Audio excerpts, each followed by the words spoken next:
बात बेबात अपनी ही बात कहता है।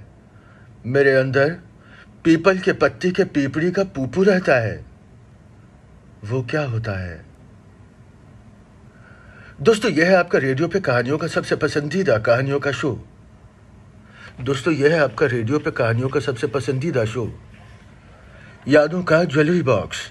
और मैं हूं तिलेश मिश्रा। दोस्तों, आज की कहानी लिखी है हमारी ही मंडली के राइटर शोभित पैसा छापू ऑडी 6 ने। आइए सुनते हैं। दोस्तों, ग्वालियर की राजधानी कोस्टा रिका में एक छोटा सा गरीब किसान परिवार रहता था। किसान का परिवार बहुत ज्यादा गरीब था। उनके पास बस एक छोटी सी 7 स्टोरीड मल्टी पार्किंग लॉट वाली झोपड़ी थी। इस झोपड़ी में वो कैसे अपनी जिंदगी बिता रहे थे किसी को नहीं पता। उनके पास 2 वक्त के खाने के पैसे नहीं थे, 7 वक्त के थे। खाने के लिए उनके पास कुछ नहीं था, सिर्फ पिज्जा, बर्गर, मटन, नल्ली निहारी और चिकन बर्गरों की लड़ी थी। ऐसी गरीबी में पला किसान का सबसे छोटा बेटा भोंदरू ने डिसाइड किया कि वो शहर जाके बहुत बड़ा अभिनेता बनेगा। सारे अवार्ड फंक्शनों में सारे अवार्ड्स वो जीतेगा और अपने बाप को इस गरीबी भरी जिंदगी से निकालेगा। दोस्तों, भोंदरू एक्टर बनने के लिए स्ट्रगल करता हुआ अपने सपनों की नगरी घोड़बंदर रोड पहुंचा। पहली बार हिंदुस्तान में कोई स्ट्रगल करने के लिए मर्सिडीज GLS 350 में आया था।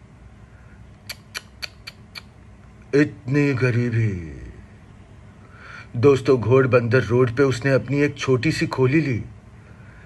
7 BHK condor apartment constructed by Lodha. वहां पर उसके साथ कोई नहीं था, सिर्फ 7 नौकर, 2 ड्राइवर, 1 ब्लो जॉबर और 1 स्पॉट बॉय। दोस्तों, उसने फिल्मों की तरफ अपना रुख किया। उसे कोई काम नहीं दे रहा था।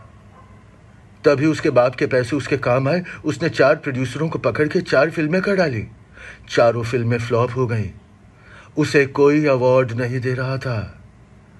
इतने बड़े फ्लॉप एक्टर को आखिर कौन अवार्ड देता? इसीलिए भोंदरू ने खुद के अवार्ड शुरू कर दिए, भोंदरू अवार्ड्स। बस फिर क्या था, जितने एक्टर्स उसके अवार्ड फंक्शन में आते वो सबको अवार्ड दे देता। खुद को भी 17-18 अवार्ड दे ही देता था। और जो एक्टर उसके अवार्ड फंक्शन में आने से इनकार कर दे, उसका अवार्ड कैंसिल। आखिर वो करता भी तो क्या? दोस्तों, इस कहानी में एक सीख है। आप उसमें अपना कबाब डालिए और सीख कबाब खाइए। मैंने भी उस अवार्ड फंक्शन में एक कहानी सुनाई थी। आइए सुनाओ। 1 2 3। लगता है मैं ग्वालियर पहुंच गया हूं।